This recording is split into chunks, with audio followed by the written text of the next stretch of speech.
Mark, a solid start Saturday, but presumably you wouldn't want it to be almost too perfect because you'd still want to have something to work on. Yeah, we were delighted that we picked up 3 points. Performance was decent enough without being spectacular.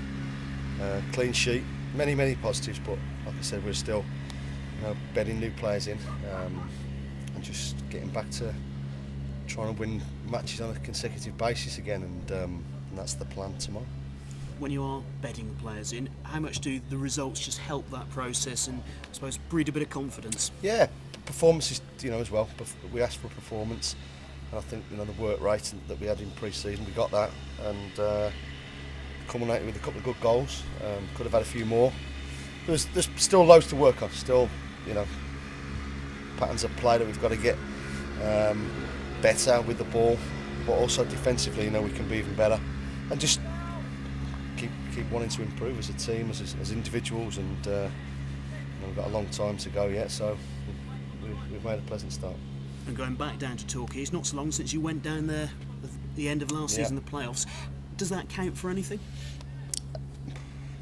Not for us, it's we're going to have to be on our guard.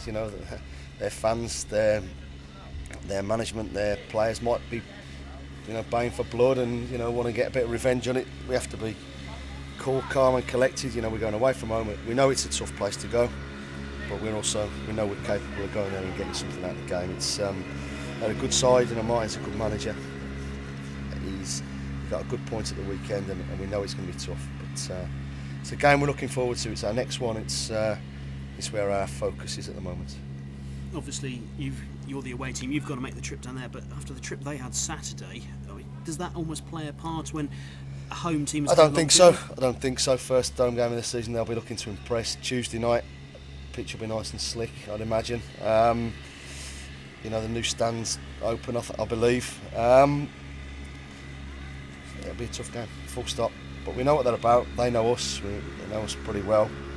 And we go down there and try and put in another good performance. How's Benno? Not fit, no. So Harry presumably then to continue. Yeah, Harry was outstanding, and I wouldn't change the team if anybody becomes available. I won't be changing the team. So they're putting a great shift for me. Harry Ehrman deserves to start on Tuesday night, and he will do. And he's played both games so far, but filling in for different players, yeah. or I suppose taking his chance because of absences through different players. How well do you feel he links up with both Alan and Steve when he plays? I think he's the perfect foil for either of them. So we've got some good centre halves at the club, and then those two are in possession of the shirt at the moment. Benno's not right, so it limits my options, if you like. But after Saturday's performance, it's not worrying the slightest. And a tribute to him that he's getting in that position ahead of Keith Lowe, who could also be. Yeah. Keith can consider himself a little bit unlucky, but we just, Harry's been working really hard over the summer, and deserves his chance. Keith will play lots of games this season. Just at the minute, we've decided Harry's the one. Looking further afield in the team, any other injury problems? Well, Mo's got a chance of being fit for about 3 weeks' time, but he won't be involved at the weekend tomorrow night. And then everybody else is fit and raring to go, I believe. So you have to cope with any. We probably had more injuries in the first week than we had in the whole of last season. You just got to get on with it. Thank you, good luck. My pleasure. Mark, who gave the armband to Marlon on Saturday? I think probably most people expected Steve Elliott to get it. Is that I don't think Stevie needs the armband. He's just a leader. He's a solid, no-nonsense defender who leads by performance. He leads by his actions. He leads by putting his body on the line and getting his frame in the way of things, and being strong and aggressive, but also a good footballer. I think Marlon handled it superbly. I thought it was. It's nice to have a young captain, and he's 21, and he's got a good head on his shoulders, and I just felt that the extra responsibility would do him the world of good. Yeah, you went to watch Dagenham last week. Was it Neil? Neil drew the Torquay straw. So what did he make of them? Yeah, down there? They got overrun on the night. We've all read Martin's comments, and we all look at reports and stuff, and he wasn't happy with a number of things. And Leicester are a really good Championship side who will be fighting for promotion. So it was never going to be easy for him. I think he got the reaction he wanted on Saturday against what looks like a strong Fleetwood squad. So I'm sure Martin will be looking forward to his first game. We saw the same commitment and organisation and quality from them. We know they've got. It's going to be a really tough game for us, really tough, and we've got to go down there with the right attitude, like we try and always have. And if we put in the same work rate that we did on Saturday, a bit more quality in certain areas, then we'll be okay. Yeah, a couple of years ago you brought in a lot of players. I remember you saying you're not going to get them all right when you bring in that many, but now you brought in 4 or 5. Do you think you're confident they're all going to make a good impact? I know they're all going to make a positive contribution to the team. When I think you don't want to get any wrong, and I don't think we will get, and we have got any wrong.